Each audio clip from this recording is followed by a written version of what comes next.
Hello, नमस्कार and welcome to रूबरू with अनु. रूबरू विथ अनु हा पॉडकास्ट आपण गेले 1 वर्ष करतोय. वेगवेगळे विषय मी रूबरूमध्ये घेऊन येते. ते तुमच्या अवेअरनेस करता, तुम्हाला थोड्याशा गोष्टी एज्युकेट करण्याकरता आणि एकूणच जगात काय चाललं आहे, काय ट्रेंडिंग आहे किंवा काय आपण नाही केलं पाहिजे, याही दृष्टिकोनातनं आपण अनेक वेगवेगळे विषय घेऊन आलो. रूबरूच्याच काही सबस्क्रायबर्सनी आणि व्ह्युअर्सनी मला बऱ्याच वेळेला डिमांड केलं होतं. तो एक महत्त्वाचा विषय आणि तो म्हणजे मेनोपॉज. आणि हा विषय घेऊन याचं कारण एक आणखीन होतं, ते म्हणजे फक्त स्त्रियांसाठी नाही, तर मेनोपॉज हा विषय ते घर त्याच्यामध्ये एज्युकेट झालं पाहिजे. त्या स्त्रीचे जे हजबंड असतील किंवा घरातले इतर मेंबर असतील, त्यांची मुलं देखील असतील, त्यांनीसुद्धा आजचा रूबरूचा पॉडकास्ट हा जरूर पाहावा. कारण मेनोपॉज हे स्त्रियांच्या आयुष्यातलं पॉज बटन असू शकत नाही. ते एक ट्रान्झिशन आहे, ती एक वेगळी फेज आहे. पण नेमकी काय आहे? त्याकरता आपली मानसिक तयारी कशी असली पाहिजे? थोडक्यातच 40मध्ये आपल्याला मेनोपॉज रेडी कसं व्हायचं आहे, या अनुषंगाने रूबरू विथ अनुमध्ये मी हा विषय तुमच्या सगळ्यांसाठी घेऊन आले आणि या अर्थातच संपूर्ण विषयावरती मार्गदर्शन करण्याकरता आपल्यासोबत रूबरू होण्याकरता आपल्यासोबत आहेत, त्या म्हणजे डॉक्टर उल्का नातू. डॉक्टर, मनापासून स्वागत रूबरू विथ अनुमध्ये तुमचं. नमस्कार. नमस्कार. डॉक्टर उल्का नातू हे सर्वपरिचित नाव आहे. गेल्या 35 वर्षांपासून प्रॅक्टिसिंग गायनेकोलॉजिस्ट आहेत. त्याचबरोबर डॉक्टर उल्का नातू या योग टीचर देखील आहेत. तर आजचा जो विषय आहे तो समजून आपण त्यांच्याकडनंच घेणार आहोत. त्या आपल्याला सांगू शकतात की नेमकं आपल्याला 40मध्ये मेनोपॉज रेडी कसं व्हायचं आहे.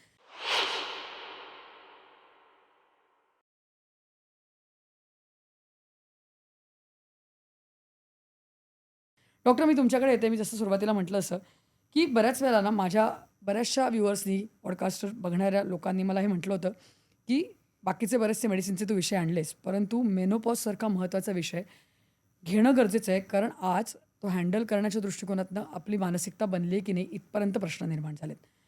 काय झालं ना, मेनोपॉज आता आमच्या आजी, आई यांनी सगळ्यांनीच पाहिलेत, अनुभवलेत, त्यातनं गेल्यात. पण आजची पिढी ना कुठेतरी अवेअर होण्याच्या दृष्टिकोनातनं पण ह्याच्याकडे बघते आणि त्यांना समजून पण घ्यायचं आहे की नेमकं काय आहे. आणि कुठेतरी मला असं वाटतं, जाणीव होते की हे लवकर येतं आहे की काय. म्हणून मला प्रश्न तुम्हाला हाच विचारायचा आहे डॉक्टर सुरुवातीला, की मेनोपॉज ही संकल्पना किंवा हे नेमकं काय आहे कॉन्सेप्ट, पण पेरिमेनोपॉज हे सुद्धा समजून घ्यायचं आहे आणि खरोखरच मेनोपॉज लवकर यायला लागलाय, तथ्य आहे काय? काय सांगा? खूप छान प्रश्न विचारला सानू. एक लक्षात घे की मेनोपॉज हा शब्द तयार कसा झाला. मेनॉस म्हणजे मंथ, ओके. हां, आणि पॉज म्हणजे थांबणं, टू स्टॉप. राईट. हा ग्रीक शब्द आहे. त्या दृष्टीने मेनोपॉज हा शब्द तयार झालाय. बर. आता मेनोपॉजच्या आधी जी लक्षणं दिसायला लागतात, तो शब्द वापरलाच आता, पेरिमेनोपॉज, त्याला क्लायमॅक्टरिक असा शब्द आहे, बरं का. आता क्लायमा म्हणजे लॅडर, शिडी. आता शिडी उतरायची नाही बरं का, ही चढायची शिडी आहे. आता चढायची शिडी आहे म्हणजे नुसत्या वयाने चढायचं नाहीये, तर मॅच्युरिटीनी पण चढायचं आहे. ओके. तर त्यामुळे मेनोपॉज हा विषय आपण नकारात्मक अजिबात बघायचा नाहीये. मेनोपॉज याची फोड नो पॉज. क्या बात आहे. स्पेलिंग लक्षात घे. अगदी. It is no pause. मस्त. ओके. तर त्यामुळे हा मेनोपॉज जो आहे तो काही ॲबनॉर्मल आहे का? तुला एक गंमत सांगते. रोमन एम्पायरच्या काळामध्ये मेनोपॉज माहीतच नव्हता. कारण त्या शतकामध्ये 23 ही आयुर्मर्यादेची मॅक्झिमम लिमिट होती. You will not believe me, but it's a true fact. तर त्याच्यामुळे आता साधारणतः मेनोपॉजपर्यंत पोचणाऱ्या स्त्रियांचं वय आपल्याला माहिती आहे की त्या स्त्रिया संख्येने जशा जशा वाढत चालल्या आहेत, तसं तसं मेनोपॉज म्हणजे काय आता आपल्याला कळायला लागलंय. आता मेनोपॉज म्हणजे काय, तर स्त्री बीज निर्मिती शरीरातली थांबणं, ओव्हॅरियन फंक्शन जे आहे ते शरीरातलं थांबणं म्हणजे मेनोपॉज आहे. एक्झॅक्टली. मग आता मला सांग की कुठल्याही शरीरातल्या पेशीचा जन्माला येणं हा नियम आहे, बरोबर. पण जन्माला आल्यानंतर ती मेंटेन होणं हा दुसरा त्याचा धर्म आहे. आणि तिसरं, हळूहळू त्याचं फंक्शनिंग कमी होत जाणं आणि शेवटी विनाश होणं त्याचा. हा एक निसर्ग नियम आहे, कम्प्लिटली नैसर्गिक. आणि हे कम्प्लिटली नैसर्गिक अशी जी घटना शरीरात घडत असते त्याबद्दल कॉन्शियसली अवेअर होण्याची गरज मी समजू शकते. पण त्याला कुठल्या तरी आजाराच्या पातळीवर नेऊन बघणं हे अगदी चुकीचं आहे.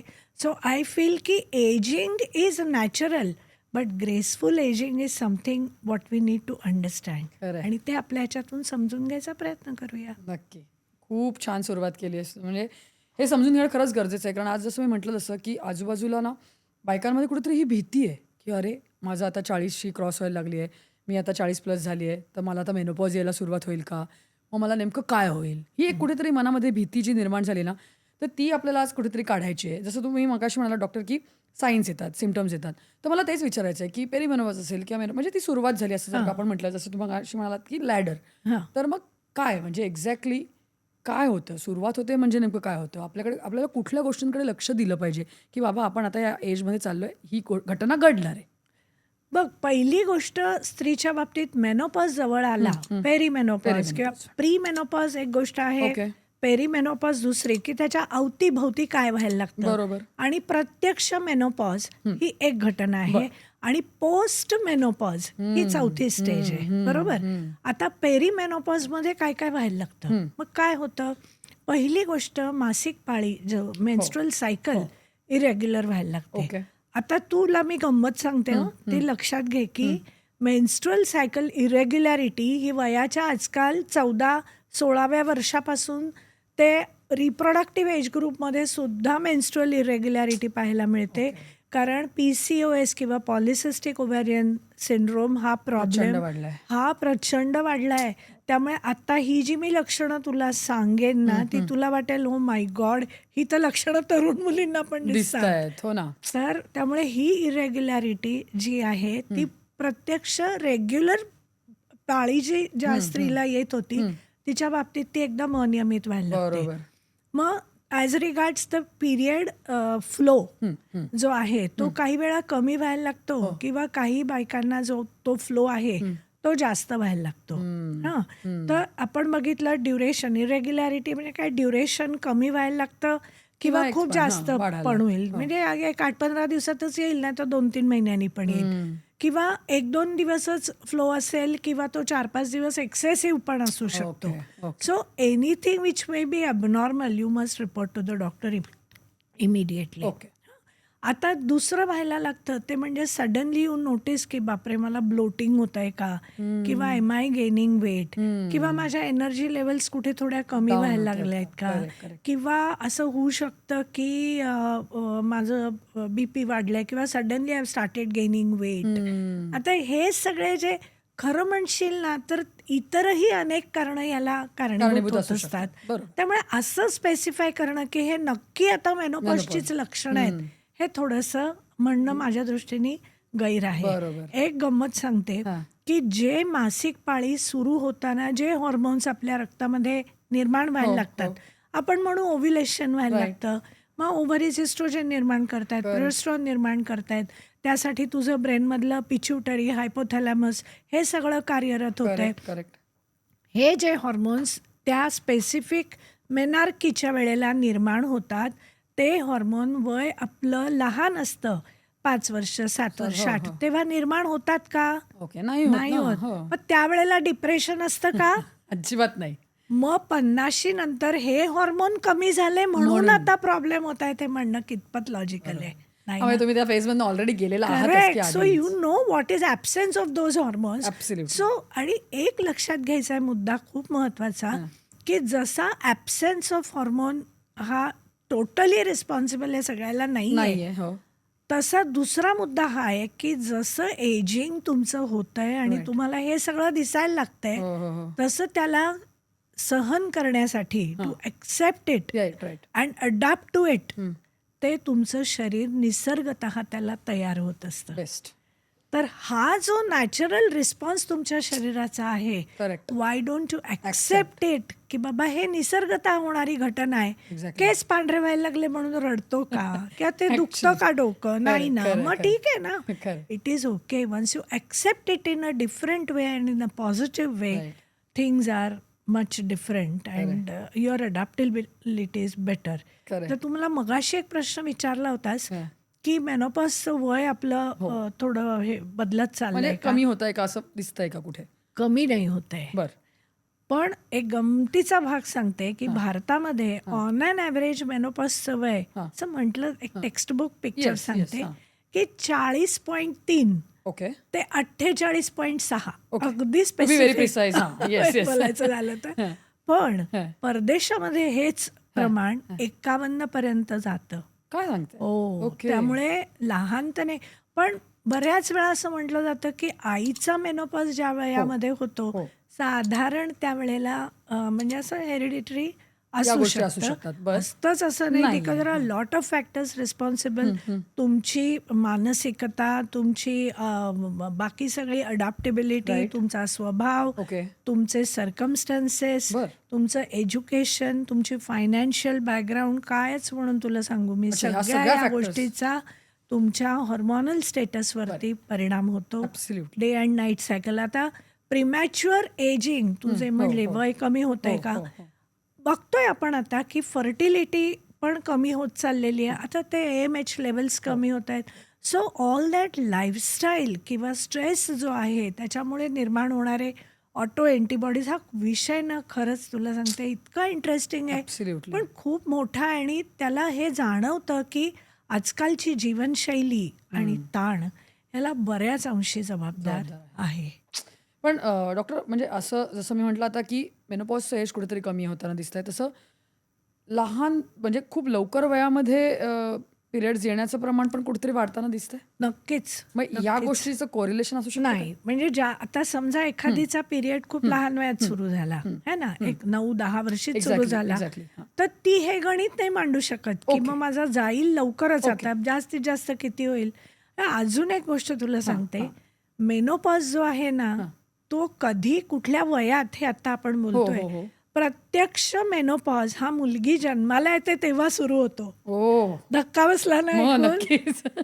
पण हे इतकं तुला निसर्ग इतका शहाणा आहे ना की magical. गणित इट्स रिअली सुपर्ब. म्हणजे तुला मी आकडेवारीने सांगते बरं का, की एखादी मुलगी जन्माला येते ना त्यावेळेला तिच्या शरीरात असलेल्या स्त्रीबीजावरती, स्त्रीबीजकोश म्हणूयात ओके, आपण त्याला, ओके. ओव्हरीवरती ओके. बीजांची संख्या 7×10⁶ असते. बर. म्हणजे किती 7 7 मिलियन. मिनिट. हो. ती जन्माला आली हं. की त्यातले 6 मिलियन तिथेच नष्ट होतात अच्छा. By process of selection. आता सांग झाला ना मेनोपॉज तिथे सुरू सुरू, झाला. आणि ती by the time she reaches puberty म्हणजे पिरियड चालू होण्याच्या वयापर्यंत, वयापर्यंत, हो. तर तोपर्यंत ती बीज अजून कमी कमी होऊन 3 लाखापर्यंत येतात. बापरे. आणि प्रत्यक्ष मेनोपॉज होतं किंवा होण्याची वेळ असते प्रोसेसमध्ये, हा. त्यावेळेला साधारण ती 1000 पर्यंत होतात बीज. आणि मेनोपॉज होतो त्यावेळेला ती बीज शून्यावर शून्य, येतात. 0. ओके. सो प्रत्यक्ष मेनोपॉज हा मुलगी जन्माला येते त्यावेळेला सुरू होतो. So why fear that? Absolutely. Let's have this concept in our mind की खरंय, खरंय. व्यवस्थित निसर्ग सगळ्याला कोपअप करत येतो आणि कुठल्याही चांगल्या गोष्टीला शेवट हा एक असतोच. डेफिनेटली. त्यामुळे मेनोपॉजची व्याख्या कधी आपण करणार आहोत की ज्या वेळेला पिरियड येतोय त्या मुलीला त्या नॉर्मल ड्युरेशनपेक्षा 1 वर्ष जर पिरियड आला नाही बाय डेफिनेशन तर तो मेनोपॉज झाला असं आपण मानतो. ओके. बाय म्हणजे डेफिनेशन. बाय डेफिनेशन एक 30 दिवसाची सायकल असेल तर 12 महिने नाही आला पिरियड तर मेनोपॉज झाला. ओके. हा, पण समजा 6 महिन्यांनी आला तर तो मेनोपॉज नाहीये. Then it is perimenopause. Perimenopause. Okay. Okay. आणि मग मेनोपॉज होऊन गेल्यानंतर 2 वर्ष झाली की that is post menopause. Okay. मग त्यावेळेला जर ब्लिडिंग झालं तर then it needs to be investigated. Investigated. Yes, definitely. मला वाटतं खूप छान ह्या सगळ्या मी जसं सुरुवातीला म्हटलं की ट्रान्झिशन आहे हे. Correct. It's a आणि natural ही फॅक्ट तर खूपच शॉकिंग होती. मला वाटतं आता जे आपले व्ह्युअर्स बघतात त्यांना पण हे ॲब्झॉर्ब करून थोडं हे करायला लागेल की सुरुवातीपासूनच या सगळ्या गोष्टी आपल्या आयुष्यात असतात. घडत असतात. क्या बात आहे. मला आणि हाच अप्रोच कुठेतरी आज आपल्याला घेऊन जायचा आहे खरं तर डॉक्टर, की खूप भीतीदायक दृष्टिकोनातनं बघितला तर कारण मगाशी तुम्ही जसं म्हणालात की आजार, तर मेनोपॉज हा आजार असूच शकत नाही किंवा एक पॉज बटन म्हणून त्याच्याकडे जे बघितलं होतं ना तो दृष्टिकोन कुठेतरी बदलणं फार गरजेचं आहे डॉक्टर. पण जसं आता तुम्ही म्हणालात की या सगळ्या फेजेस आहेत किंवा या सगळं ट्रान्झिशन आहे, आपण सगळ्याशी सिम्पटम्सबद्दल बोललो, पण बऱ्याच वेळेला असं होतं ना की या सगळ्याची सांगणं कुठेतरी मानसिकता किंवा ह्याच्याकडे पण जोडली जाते. म्हणजे फॉर एक्झाम्पल अँझायटी असेल किंवा एक डिप्रेसिव्ह हे येतं त्यावेळेला, किंवा जसं एनर्जी म्हणालात तुम्ही, एक मेंटल लिथार्जी पण येते. तर खरंच या सगळ्या गोष्टी कोरिलेटेड असतात विथ द फेज ऑफ दिस. तू जर मला हे प्रामाणिक मला उत्तर द्यायचं असेल तर मी काय देईन तर नाही.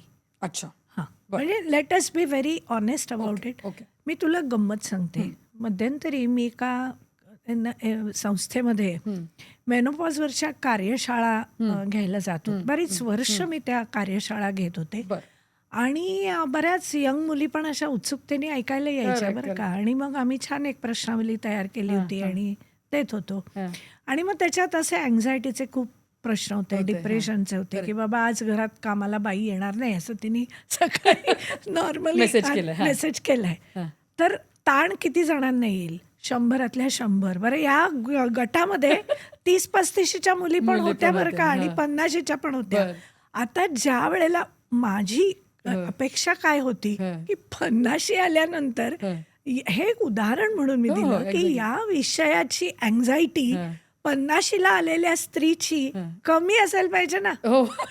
बरोबर. बरोबर आहे की नाही? कारण over period of time Time, she हो. Suppose to have matured. Exactly. जे काही आयुष्यातले टक्के टोणपे आहेत, हो, जे हो, काही हो. आयुष्यातली नकारात्मकता हो, हो. प्रत्येकाच्या आयुष्यात असते, असतेच. कोणाच्या आयुष्यात नसते. Absolutely. तर ही नकारात्मकता त्याला कन्व्हर्ट करायचं आहे आपल्याला. Absolutely. भावना आपल्या ज्या आहेत आपल्या, त्यांचं आपल्याला डायव्हर्जन करायचं आहे. हो, हो. त्यांना वळण लावायचं आहे. हो. आणि त्या वळणासाठी आपण एका ठराविक वयाच्या टप्प्यावर येऊन पोचतो. पोचलो हो, हो. तर you will increase in that capacity or decrease in that capacity. म्हणजे ideally you should increase. Ideally you should increase that capacity. Right, right. त्यामुळे मला हॉर्मोन्सची साथ नाहीये हं. आणि मग मला घरच्यांनी सगळ्यांनी समजून घेतलं पाहिजे. मला वाटतं हे फेनॉमेना ऑफ ट्रान्सफर म्हणूया आपण त्याला, की असतं. कारण आग असते रामेश्वरी, हो, बंबन येतोय सोमेश्वरी असा प्रकार होतो. बरं. की लेट अस ॲक्सेप्ट की आपली जी चिडचिड होतीये, Exactly. आपला जो आत्मविश्वास कमी होतोय,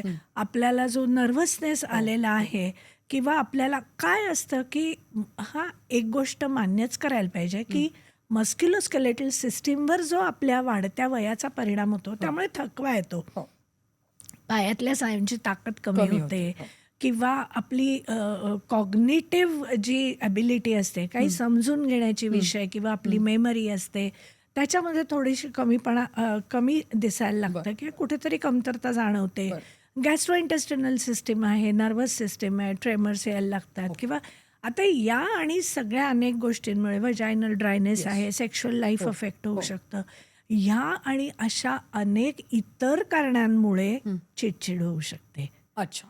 आणि मग ती चिडचिड आपण म्हणतो तसं असतं, एक त्या थकव्यामुळे असेल किंवा काय, आणि मग ते आपल्याला इतरांनी समजून घ्यावं ही अपेक्षा करण्यापेक्षा आपणच स्वतःला समजून घेऊन आपल्या वागण्यात बदल जर घडवून आणले.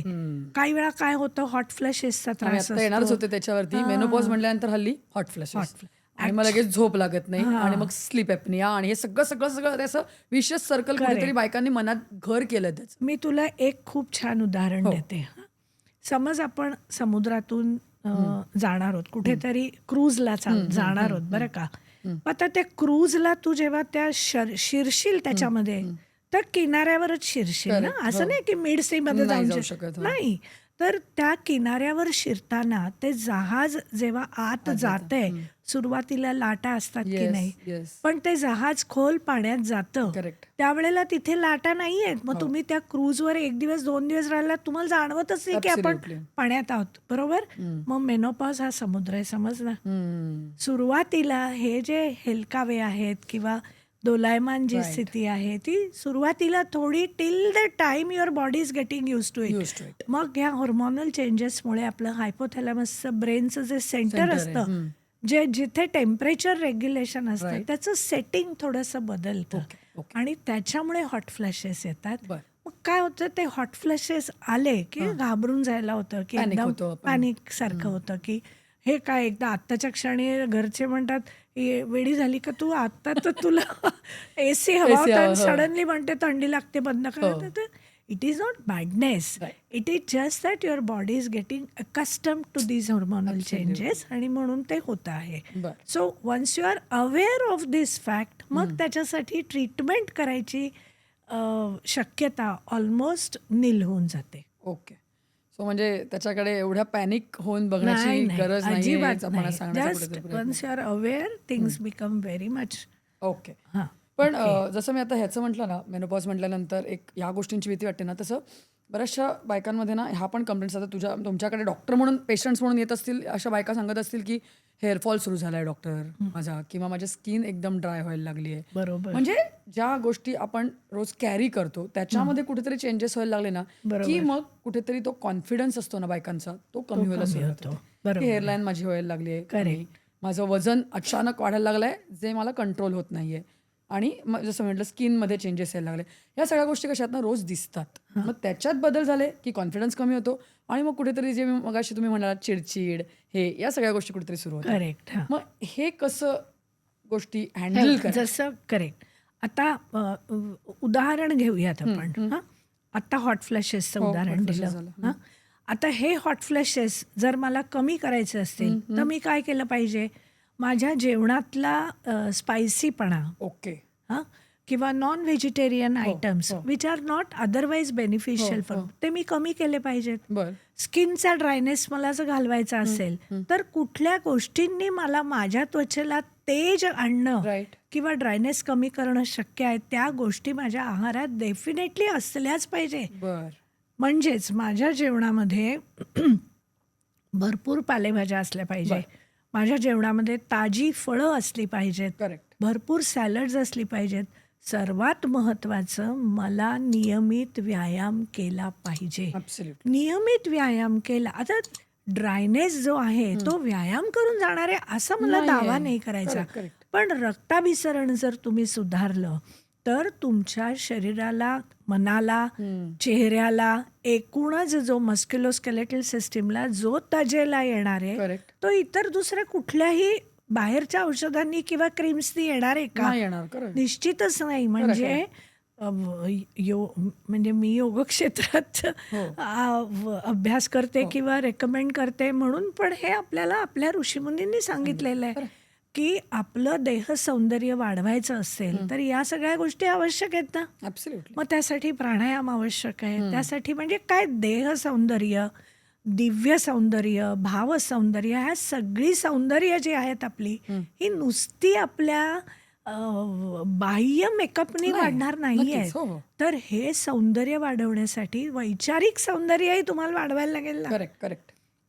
जर वैचारिक सौंदर्य वाढवलं तर चेहऱ्यावरची चिडचिड दिसणं थोडंसं तरी कमी कमी होईल at least. आठ्या तुझा चेहरा जर आठ्यांनीच भरलेला असेल वाटेल नको हिच्याशी कुठे बोलायला जायचं त्यापेक्षा Absolutely. टाळलेलं बरं. खरं, खरं. 4 लोक टाळायला लागली तर अजून डिप्रेशन येईल. खरं. त्यापेक्षा let us improve my reaction. I won't call it reaction, let's put it this way की माझा रिस्पॉन्स हा मला चांगला सुधारायला लागेल. आणि त्यासाठी मला माझा भावनिक कोशंट वाढवायला लागेल. बरोबर. आणि मला माझा इमोशनल कोशंटच्या जोडीला माझा स्पिरिच्युअल कोशंट वाढवायला लागेल. तरच माझा acceptance, adaptability to the situation better होईल. बेस्ट. पण डॉक्टर मगाशी तुम्ही जसा उल्लेख केलात ना, एकदम हे होता तो, पण वेग होता. पण असं होतं की अरे नवरा पटकन म्हणाला काय वेडी वगैरे झाली आहेस का, आत्ता तुला एसी लावायचं आहे आता. पण at the same time it's a fact also, बऱ्याच वेळेला ना फॅमिलीमध्ये म्हणजे नवरा असेल, घरातली म्हातारी माणसं असतील, अगदी लहान आपला 8वी 10वीतला मुलगा सुद्धा पटकन आईला म्हणून जातो, हे काय चाललंय तुझं, काय वेड्यासारखं वागतेस.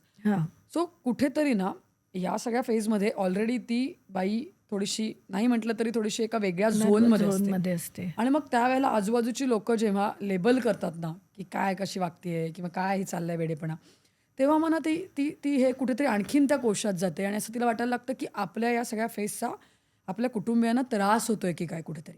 हे पण विचार किंवा या पण गोष्टी डोक्यामध्ये येऊ शकतात.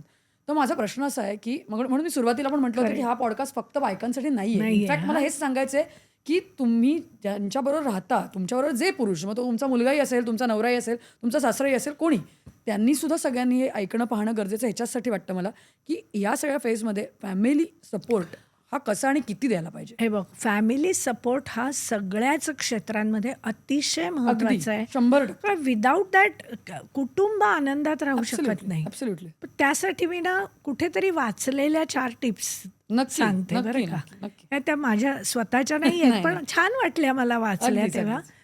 भजन, भोजन, भ्रमण आणि भाषण. बर बर बर बर वा म्हणजे भजन म्हणजे काय टाळ टाळ कुटाळ घेऊनच बसायचं पाहिजे असं असं नाहीये. काही नाही. Bhajan in the sense music, right right संगीत हे संगीत. तुमच्या आयुष्याला एक वेगळी दिशा देऊ 100% शकतं 100% आणि ॲब्सोल्यूट रिलीफ आपण म्हणूया की तो देऊ शकतं. नक्की बरोबर. नक्की नक्की त्यामुळे जे कुणाला आवडत असेल ते संगीत, मग मुलाला वेगळं आवडत असेल, ज्येष्ठांना वेगळं आवडत असेल, Definitely. It is okay. तर त्यामुळे संगीताचं माध्यम बाइंडिंग ठरू शकेल. ओके हं? ओके भोजन, एक जेवण तरी कुटुंबानी एकत्र बसून केलं तर बऱ्याच वेळा हे प्रश्न कमी व्हायला मदत बर होते. हं? अच्छा नंतर भाषण, एक संवाद संवाद. जे होतंय ना, कसं आहे माहिती आहे ना, एक काउन्सेलिंग असा मोठा शब्द नाही मी त्याला वापरत, पण घरातली मोठी माणसं सुद्धा काउन्सिलरचा रोल अदा करू शकतात का नाही यावेळेला निश्चितच. कारण अगदीच. समजून घेतलं काय असतं, नाण्याला दोन बाजू हो असतात. हो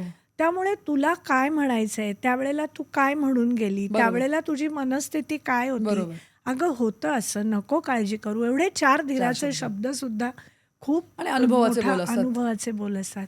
ते पण महत्वाचे असतात. आणि भ्रमण, अच्छा सगळ्यांनी एकत्र कुठेतरी जाणं. ओके एकदम सिनेमालाच जायला पाहिजे, नाटकालाच जायला पाहिजे असं असं ते नाहीये. गरजेचं नाही. हां. कुठल्या तरी निसर्गरम्य स्थळी सगळे मिळून आपण गेलो, कोणी मग नवरा बायको असेल, आई मुलगा, जे कोणी असेल, Correct. आपण जर गेलो तर निसर्ग आपल्याशी बोलतो. Absolutely. आणि हा निसर्ग तादात्म्य आपण त्याच्याशी साधायला शिकलो की आपल्या चित्तवृत्ती आपण म्हणूया थोड्या शांत व्हायला नक्की मदत होते. Correct. की चिडचिड जी असते ना, ते असं नाही होत समुद्रकिनारी गेले आणि इतका राग आला की तुला एक धपाटा मारस नाही होत असं. नाही होत खरं नाही होत खरंच किंवा नाही. जर तुम्ही निसर्गरम्य ठिकाणी एखाद्या डोंगरावर, पर्वतावर गेलात, हो. किंवा साधं एखाद्या मंदिरात गेलात, किंवा एखाद्या खूप छान तुमच्या आवडीच्या ठिकाणी गेलात, तर त्याही वेळेला तुम्ही विषय तो विसरता. खरं पॉझिटिव्ह वाईब्स असतात करेक्ट. पॉझिटिव्हिटी येते तर त्यामुळे हा जो प्रत्याहार असतो, म्हणजे मी नेहमी गमतीने सांगते की तुम्ही आहार काय घेतात, मी ही विटामिन्स घेते, हे हो, कॅल्शियम हो. घेते, हे 7 रंगाच्या भाज्या फळं सगळं दिवसात, अरे हे सगळं महत्वाचं आहे. हा पण तुझ्या इंद्रियांना तू काय आहार देतेस ओके, ओके. ते जास्ती महत्वाचं आहे. बर है ना? बर बर म्हणजे माझ्या इंद्रियांना चिडचिड होण्यासाठी मी उत्तेजकच आहार दिला, तर मी दुसऱ्याला का दोष द्यावा? बरोबर खरं है ना? अगदी स्वास्थ्य ही गोष्ट अशी आहे ना की ही it cannot be instilled from outside. बरोबर हो ती आतून तुला स्वस्थपणाची छान भावना, फिलिंग पाहिजे. ते यायला पाहिजे. खरं ते आलं तरच सगळं छान आणि ठीक होऊ शकेल. नक्कीच म्हणजे एक फॅमिलीचा खूप मोठा रोल खूप मोठा रोल आहे याच्यामध्ये. Yes yes. आणि ते समजून घेतलं पाहिजे कुठेतरी 2 वे त्याच्यामध्ये कम्युनिकेशन Correct, असलं correct, तर मला वाटतं correct. ते जास्त सोपं करेक्ट होऊ करेक्ट. शकतं कारण मी तसं आणि म्हटलं असतं तेच. त्यातूनही मी 2 पावलं पुढे जाईन. हां समज असं वाटलं की नाही बाबा, हे काय सांगू, प्रत्येकाची तक्रार हं. काय सांगू, माझ्या जाग्यांना दुसरी मिळाली असते ना मग कळलं असतं. अगदी, अगदी. घराघरातला dialogue असतो. हो, डायलॉग हो, असतो ना.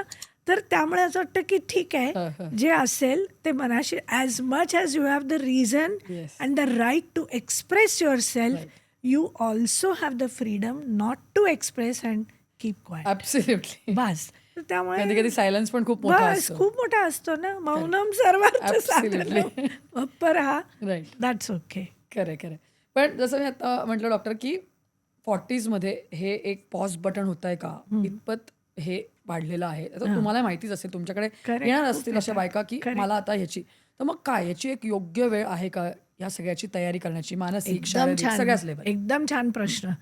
हे बघ, मी मगाशी बोलता बोलता सांगितलं की मेनोपॉज आपला कधीपासून सुरू झालाय, बाय बर्थ लक्षात ठेवलंय मी आता लक्षात हे. ठेव. तर त्यामुळे कमीत कमी, म्हणजे this is what I insist on, okay की आपली एखाद्या आईने आपल्या मुलीला काय गिफ्ट द्यावी, येस येस येस तर तिला वयाच्या 10व्या-12व्या वर्षापासूनच योगासनं शिकवावी. बर म्हणजे नुसतीच आसनं नाही ग, पण मग सूर्यनमस्कार आहेत, किंवा योगाच्या माध्यमातून आपण म्हणूया की ही जी एक अष्टांग योग साधन आहे त्याच्यामध्ये यमनियम आहेत पहिले ना. हो म्हणजे देहेंद्रिषु वैराग्यम यम इत्युच्यते बुधये अशी त्याची व्याख्या आहे. आणि अनुरती परितत्वे सततम नियम स्मृतः, म्हणजे काय, अरे कोणीतरी आपला देह चालवतोय, याची एक जाणीव सतत Yes. डोक्यात एक ठेवली gratitude आणि असलं एक पाहिजे. ग्रॅटिट्यूड असलं पाहिजे. आणि या जाणीवेने जर मुलांना पण आपण लहानपणापासून योगाभ्यास शिकवला तर मनप्रसाद हा यम पहिला मन असं आमचे गुरु स्वामी परमहंस निरंजनानंद सरस्वती सांगतात. माझे गुरुजी योगाचार्य श्रीकृष्ण व्यवहारे याचा नेहमी उल्लेख करायचे. मनप्रसाद म्हणजे काय? Give happiness challenge test to yourself. अच्छा. म्हणजे काय? आज आत्ता दुपारी वाजल्यापासून उद्या दुपारी याच वेळेपर्यंत मी जराही दुःखी कष्टी होणार नाही. Very good. है ना? आत्ताच्या जनरेशनसाठी प्रचंड गरजेचं आहे. हा हा कारण चॅलेंज ना, रोज दिला पाहिजे. हा रोज म्हणजे ते डी अडिक्शन क्लिनिक्स मध्ये असतं की नाही, आजच्या दिवस मी काही कशाला स्पर्श करणार हो, नाही, हो. तसं आजच्या दिवस दुःखी होणार नाही, बस आहे ना. ॲब्सोल्युटली. ही जर मनप्रसादाची सवय मनाला बाळगवली आपण जबरदस्ती, मन बेकार आहे ना, ते काय ऐकणारे थोडी असं.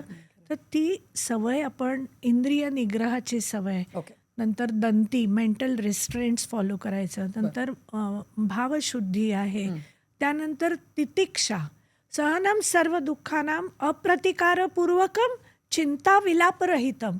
अरे विचारच नाही करायचा जे होत आहे ना. अतिविचार. हां, ॲम्बिशन्स पूर्ण झाल्या, टार्गेट्स अचीव झाली, नाही झाली, मनप्रसाद.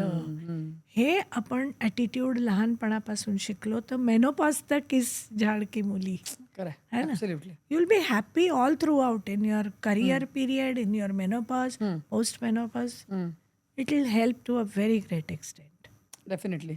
खूप वेगळा दृष्टिकोन डॉक्टर तुम्ही देताय आणि मला तोच अपेक्षित आहे, तोच समजून घेणं अपेक्षित आहे आणि आपल्या व्ह्युअर्सनी पण.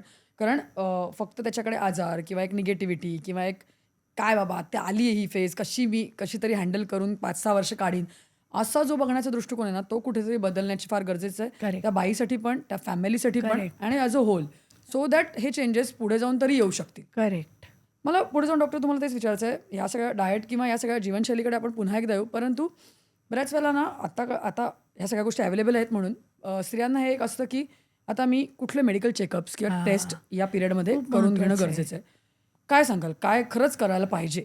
पाहिजेच अशा गोष्टी मी तुला हो, सांगते. त्याच गरजेच्या. हां, हां. पहिली गोष्ट म्हणजे साधारण 40च्या आसपास you must go for a regular gynaec checkup. बर. हां, ओके. आता हा चेकअप दर 3 वर्षांनी अपेक्षित आहे. म्हणजे फार जास्त नाही आहे ना. हो. आता याच्यामध्ये काय काय होतं, एक तर क्लिनिकल एक्झामिनेशन, म्हणजे डॉक्टर तुम्हाला इंटरनली चेक करून त्याच वेळेला पॅप्समियर टेस्ट घेतात, HPV टेस्ट घेतात, त्या जोडीला तुम्हाला एक सोनोग्राफी ॲडव्हाइस करतात. आता हे सगळं केल्यानंतर ब्रेस्टचे प्रॉब्लेम्स आजकाल खूप जास्त वाढायला लागलेत. तर ब्रेस्ट प्रॉब्लेम्ससाठी एक सोनोमॅमोग्राफी आफ्टर 40 इज अ मस्ट. तर आता ते झालं की आपण येतो ब्लड टेस्टकडे. ब्लड टेस्टमध्ये साधं CBC आहे, एखादी कोलेस्ट्रॉलला फुगवलेला फुगा आहे असं माझं मत आहे. मी ते खोलात जात नाहीये, पण म्हणजे अतिरेक करू नका. करेक्ट. एक बेसिकली एक liver test, kidney test, CBC, thyroid test, sugar, HbA1c आपण करतो आजकाल, विटॅमिन B12, T3. दुसरं पुढे जाऊन वाक्य सांगते, सगळ्यांच्याच या टेस्टमध्ये रिझल्ट खूप पुअर येतात. कारणाच्या खोल मी जात नाहीये, पण म्हणजे एवढ्या पेशंटचे रिझल्ट तुम्ही बघितलेलेच असतात रोज. तर त्यामुळे ते सगळं जेवण आपण जे घेतो त्याच्यामध्ये अतिरेक करतो. बाहेर जाऊन सगळं खाऊ, पण घरात चमचाभर तूप वाढलं तर ते नको असतं. पण हे लक्षात येत नाही की फॅट सोल्युबल विटॅमिन्स जी आहेत ती तुपामुळे आपल्या शरीरात शोषली जातात.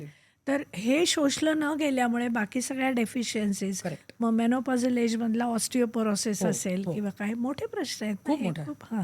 तर ते टाळायचं असेल तर हे, त्यामुळे ह्या ब्लड टेस्ट करणं खूप आवश्यक आहे. आता बोन हेल्थसाठी सगळ्यांनाच 50 नंतर मी रेकमेंड करते की डेक्झा स्कॅन म्हणून असतो की जो तुमच्या शरीरातली ऑस्टिओपोरोसिसची लेवल जी आहे ती शोधू शकतो. ड्युअल ॲब्सॉर्प्शिओमेट्री असते, सोनोग्राफी असते, अनेक टेस्ट आहेत ज्या योगे बोन मॅरो डेन्सिटी टेस्टिंग आहे. तर याच्या माध्यमातून तुम्हाला कळू शकतं की किती कितपत तुमचं शरीर वीक आहे किंवा साथ देत आहे तुम्हाला.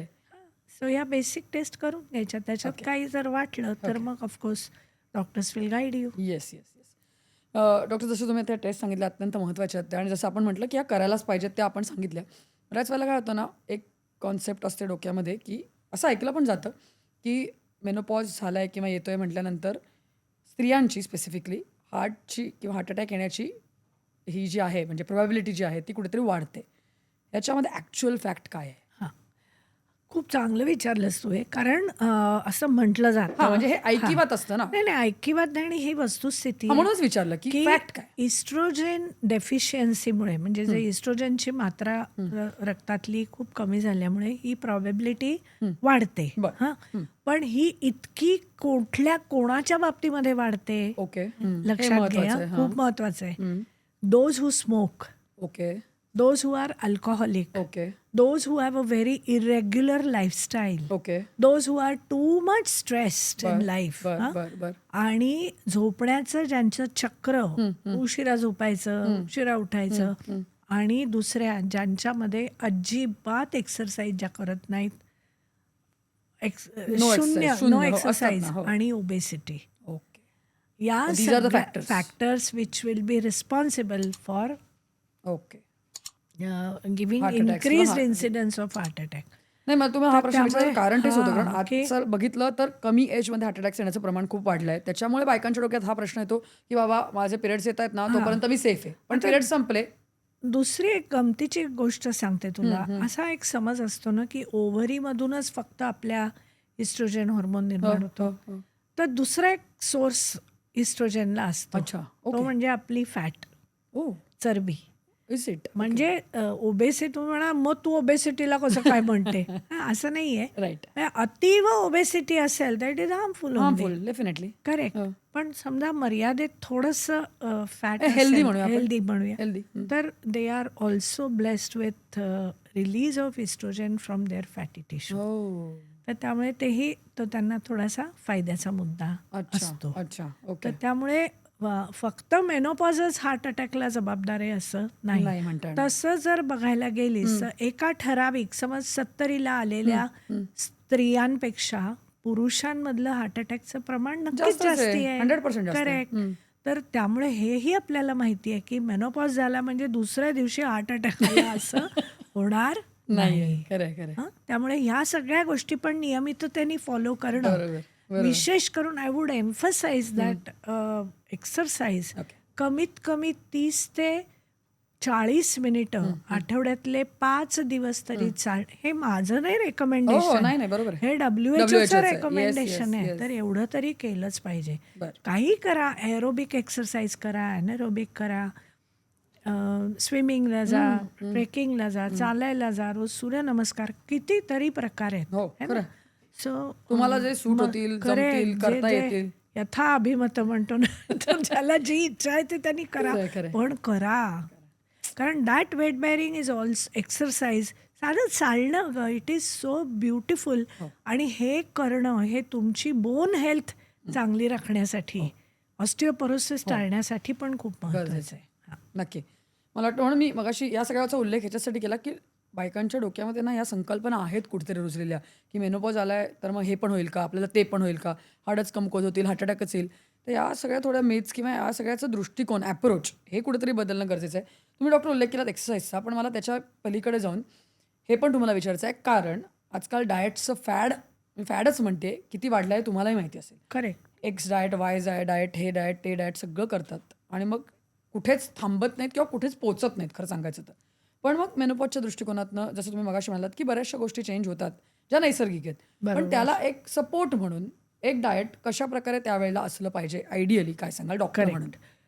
एक मुद्दा लक्षात घे, fat diets are bad diets.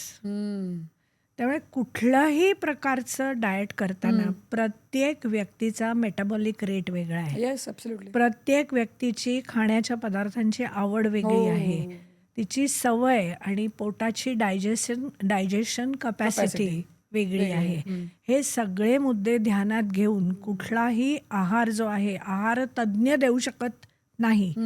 तो तुम्हाला कस्टमाइज करायला लागेल स्वतःला. मला काय आवडतं आणि माझी गरज काय. करेक्ट. आता आपण लक्षात घेऊया की या एजला तुला गरज कसली आहे. तुला सगळी व्हिटॅमिन्स हवी आहेत, ॲट द सेम टाइम तुला कॅलरीज हवे आहेत. At the same time calcium हो. व्यवस्थित शरीरात जायला हो, हवंय. हो. At the same time iron पण जायला हवी आहे आणि बाकीचे विटॅमिन्स, एस्पेशली विटॅमिन D3 वगैरे. अच्छा, ओके. मग आता याच्या सगळ्यासाठी तुला जर रिपोर्ट्स करून जर काही डेफिशियन्सी असेल तर ती डॉक्टर करेक्ट करतील. करणारच. हो. पण नियमित ह्याच्यासाठी जर डॉक्टरांनी रेकमेंड केलं तरच रोज औषधं घ्यावी. बरं. पण आहारामध्ये तुम्हाला कमीत कमी, म्हणजे ना खूप विषय खूप छान आहे म्हटलं तर, पण आपल्याकडे वेळ नाही आहे तेवढं समजवायला. पण तुझ्या आहारामध्ये 60% कार्बोहायड्रेट्स असले पाहिजे, 30% प्रथिनं असली पाहिजे आणि 5 ते 10% तुला स्निग्ध पदार्थांना द्यायला लागतील. हां. का कार्बोहायड्रेट्स? कारण रेडी सोर्स ऑफ एनर्जी म्हणून ते उपलब्ध आहेत. ॲब्सोल्युटली. आणि सगळे म्हणतात तसे पल्सेस, लेग्युम्स, आपल्याकडे जे काही डाळ, तांदूळ, वरण, भात किंवा भाकरी असेल, कुठल्याही प्रकारची ज्वारी असेल, नाचणी असेल, बदलून बदलून ही सगळी तृणधान्य आपण खाल्ली पाहिजे. Okay, okay. आठवड्यामध्ये दिवस ठरवा, बदल जिभेलाही होतो हो, खरं. आणि हेल्दी पण आहे ना. ॲब्सोल्युटली. आणि कॉम्बिनेशन ऑफ पल्सेस आणि लेग्युम्स अच्छा. हे असलं पाहिजे. बरं, बरं. म्हणजे एखादं गोष्ट असेल की जी भातात कमी असेल करेक्ट. तर ती डाळीमधून भरून निघते. सप्लिमेंट करू शकतो करेक्ट. आपण. ती भरून निघू Combinations शकते. मध्ये, हां. त्यामुळे उसळी, सगळी मोड आलेली कडधान्य ही भरपूर खाल्ली पाहिजेत. बरं. नंतर राजगिरा आहे, कढीलिंब आहे, ओके. दूध आणि दुधाचे पदार्थ आहेत. हे सगळे कॅल्शियमचा सोर्स म्हणून ॲब्सोल्युटली. खूप चांगले आहेत. नंतर अळशी आहे, फ्लॅक्सीड्स, ह्या आणि अशा अनेक गोष्टी. सोयाबीन खूप चांगले आहे, विशेष करून मेनोपॉझल स्त्रियांना. कारण ज्येष्ठी मध, फायटो इस्ट्रोजेन्स म्हणजे जे नैसर्गिक आढळणारा इस्ट्रोजन हॉर्मोन आहे तो सोयाबीनमध्ये आहे. अच्छा. हां, त्याच्या गोळ्याही मिळतात हो, आजकाल, मिळतात. रेडी हो. मिळतात. So you should have everything in your diet. फळं, ताजी फळं 3 ते 4 खाल्लीच पाहिजेत. बरं. साधं केळं आहे ज्याच्यामध्ये सगळी अमायनो ऍसिड्स आहेत, हो. त्याच्यामध्ये पॅलेटेबिलिटी आहे, कॅलरीज आहेत, सगळं आहे. सगळे. तर असं डाएट तुम्ही प्लॅन करा which will be adequate in calories, okay. Adequate with nutritional needs of vitamins आणि मिनरल्स आणि proteins and everything. It is palatable. At the same time it will not give you excessive calories. Okay. थोडक्यात पण खूप छान doctor तुम्ही हे समजावून सांगितलं, कारण आहाराचा मुद्दा खूप महत्त्वाचा झालेला आहे. कारण जसं तुम्ही म्हणालात तसं जीवनशैली बदलली आहे, त्याचा सगळ्यात मोठा परिणाम हा आहारावर झाला आहे कुठेतरी. त्यामुळे या गोष्टी लक्षात ठेवणं खूप गरजेचं आहे. एक गंमत हो, सांगू, नक्की, नक्की. लक्षात राहील लोकांच्या, अगदी. की जे कच्चं खाऊ शकतो हां. ते शिजवू नका. ओके. जे शिजवू शकतो ते तळू नका बरं. आणि तळलेलं कधीच खाऊ नका. अरे वा. सोपं आहे हे. म्हणजे लक्षात ठेवायला. हां, लक्षात करायला ठेवायला. किती कठीण आहे ते जेव्हा आजमावून बघू तेव्हाच तेव्हाच कळेल. कळेल असं म्हणायला हरकत नाही Correct, डॉक्टर. yes. खूप छान, खूप छान. आहाराचा मुद्दा खूप छान कव्हर झाला डॉक्टर. पण मला ना थोडं पुढे जाऊन आता परत ह्याच्याकडे यायचं आहे, की मेनोपॉज म्हटल्यानंतर ना बऱ्याच वेळेला HRTचा पण बायका विचार करतात, जेव्हा त्यांना खूप त्रास होतो किंवा what ever for the reasons आहेत गोष्टी अवेलेबल. ॲज अ डॉक्टर तुम्ही काय सांगाल? व्हॉट इज HRT एक्झॅक्टली आणि आहे का करणं गरजेचं? दोन्ही महत्त्वाचे. Very very very good question. Again तसे तुझे सगळेच प्रश्न छानच आहेत. पण एक लक्षात घे, आता HRT म्हणजे हॉर्मोन रिप्लेसमेंट थेरपी हा शब्द आता बाद झालाय. बरं. त्याला पोस्ट मेनोपॉझल हॉर्मोन थेरपी हा शब्द आलाय. ओके. आता ही थेरपी किती द्यावी? कमीत कमी डोस आणि कमीत कमी ड्युरेशन बरं. असं आमच्या टेक्स्टबुकमध्ये अंडरलाईन केलेलं वाक्य आहे. ओके. हां, ओके. म्हणजे जास्तीत जास्त तुम्ही 1 किंवा 2 वर्ष पुढे खेचू शकाल. अच्छा.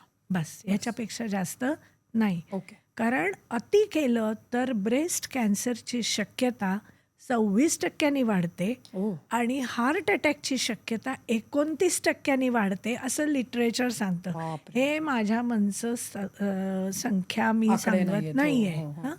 तर त्यामुळे आता you to weigh the pros and cons. मग तुम्ही Absolutely. काय बोलावताय, स्वतः काय हां, तर हे विकतचं दुखणं म्हणायला हरकत नाही. There you are. हां. तर मग हा विचार तुम्ही करायचा आहे ना. त्यापेक्षा बाकी ह्या ज्या सगळ्या गोष्टी आपण डिस्कस केल्या त्याच्यावरती जर फोकस केला तर मेनोपॉज हा आजार न राहता लाईफ बिगिन्स ॲट 40. लक्षात घे. Absolutely. तर हा दृष्टिकोन असेल तर HRT, पण त्याच्या खोलात मी आता नाही, नाही, जाणार ठीक नाही आहे. की कुठले अवेलेबल आहेत, कुठले किती डोसमध्ये, ते डॉक्टरांशी डिस्कस करा. येस येस पण पुस्तकातलं पुन्हा वाक्य, natural menopause needs no treatment. Great तर त्यामुळे हे मला वाटतं की this has to be the take home message की absolutely please don't consider yourself की आता काहीतरी भीषण भयानक माझ्या आयुष्यात वादळ आलं आहे आणि आता मी कायच करू.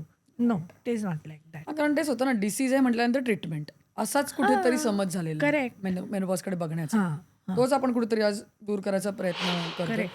पण मला मगासपासून तुम्हाला तेच म्हणायचं आहे की कुठे ना तरी एक गिल्ट जे आहे ना बायकांमध्ये येतं ते या सगळ्यांनी दूर होऊ शकेल का? की असं कुठेतरी एक ती भावना आहे मनामध्ये, एक गिल्ट आहे की अरे मेनोपॉज आलाय, पिरियड्स संपलेत, किंवा जसं आपण म्हणालो तसं की स्त्री शक्ती संपली की काय, असं हां. कळलं ना माझा हो, उद्देश उद्देश. म्हणण्याचा. हां.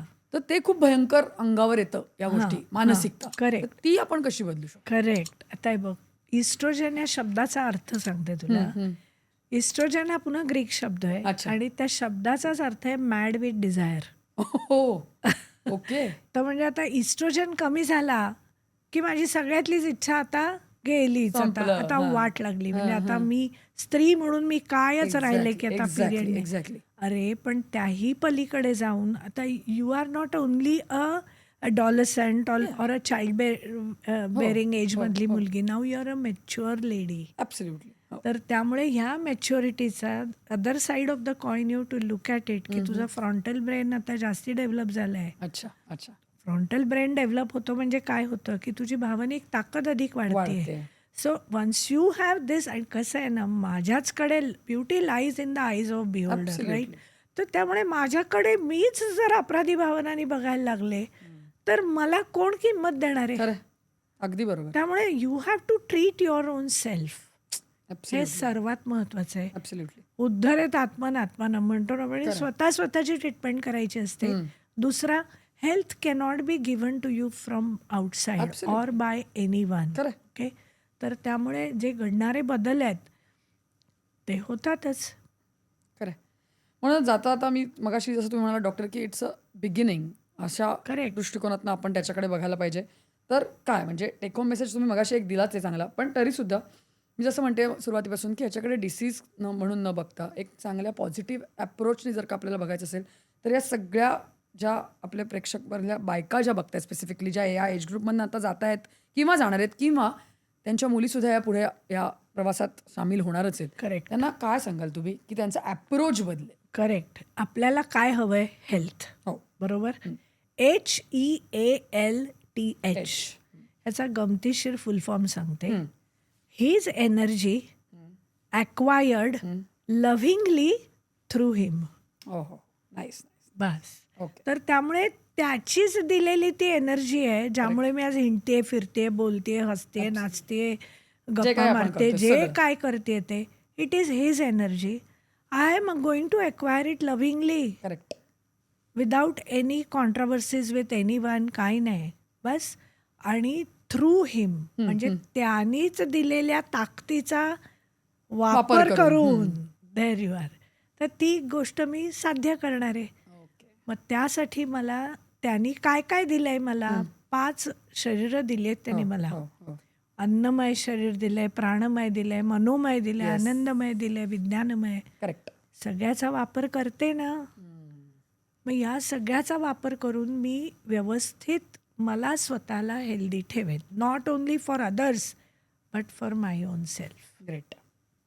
बट खूप सुंदर टेक होम मेसेज आहे हा, आणि हा ॲब्झॉर्ब करून जर आपण ॲक्वायर करून जर आपण आणला, आचरणात आणला, तर मला वाटतं ही सगळी फेज जी आहे ती खूप पॉझिटिव्हली पुढे नेऊ शकतील सगळ्याच जणी, असं म्हणायला हरकत नाही. डॉक्टर, जाता जाताना काही थोडक्यात प्रश्न तुम्हाला विचारायचे आहेत मला. आपण रॅपिड फायर करूया एक छोटंसं, सो दॅट लोकांना पण पटकन कळतात काही गोष्टी.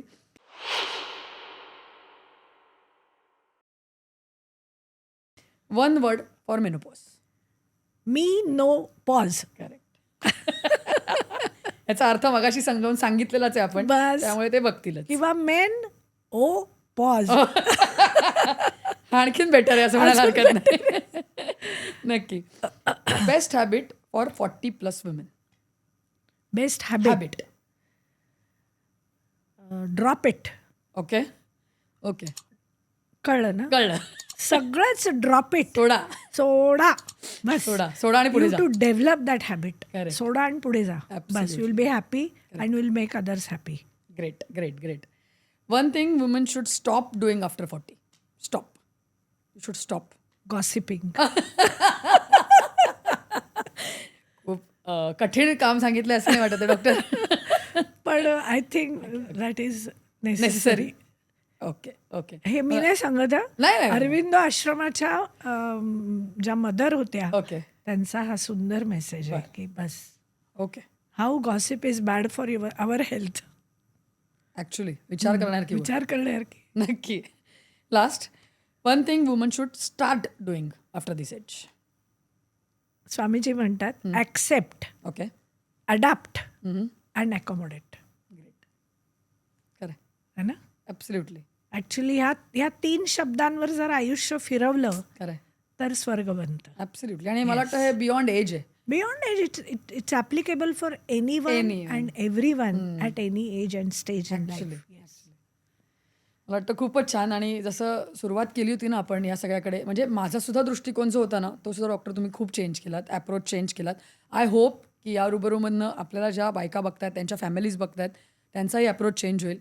तुम्ही अनेक गोष्टी, अनेक फॅक्ट सांगितल्या ज्या बऱ्याच जणांना आजही माहिती नसतील. मलाही खूप आज सरप्रायझिंगली नवीन नवीन गोष्टी कळल्या. आणि हाच उद्देश होता की ह्या लोकांपर्यंत पोहोचाव्या, अवेअरनेस क्रिएट व्हावा, एज्युकेट व्हावे लोक, आणि एक ट्रान्झिशन चांगल्या पद्धतीने पॉझिटिव्हली घेता यावं. तर हे कुठेतरी करण्यात खूप यशस्वी आपण झालो असो असं मला वाटतंय, कारण हे नॉलेज तुमच्याकडनं जे आलं ते खूपच सुंदर होतं. थँक्यू. डॉक्टर, तुम्ही आज इथे आलात आणि एवढं छान रुबरू झालात आमच्या सगळ्या प्रेक्षकांसाठी, त्याबद्दल थँक्यू सो मला संधी दिलीस त्याबद्दल तुझे मनापासून आभार. धन्यवाद. तर रुबरू विथ अनुमध्ये हा अतिशय महत्त्वाचा विषय आपण घेतलेला होता. तुमचेही काही प्रश्न असतील, तुमच्या काही शंका असतील, आम्हाला कमेंटमध्ये तुम्ही नक्की कळवा. डॉक्टर तुम्हाला नक्की मार्गदर्शन करतील. आणि आजपासूनच या ट्रान्झिशनला ॲक्सेप्ट करायची सुरुवात करा. पॉझिटिव्हली बघा. मेनोपॉज हा पॉज नाही आहे हे डॉक्टरांनी सांगितलं आहे. त्यामुळे त्या दृष्टिकोनातनं नक्की चांगल्या पद्धतीने विचार करा. आता आम्ही इथेच थांबतोय. Thank you so much.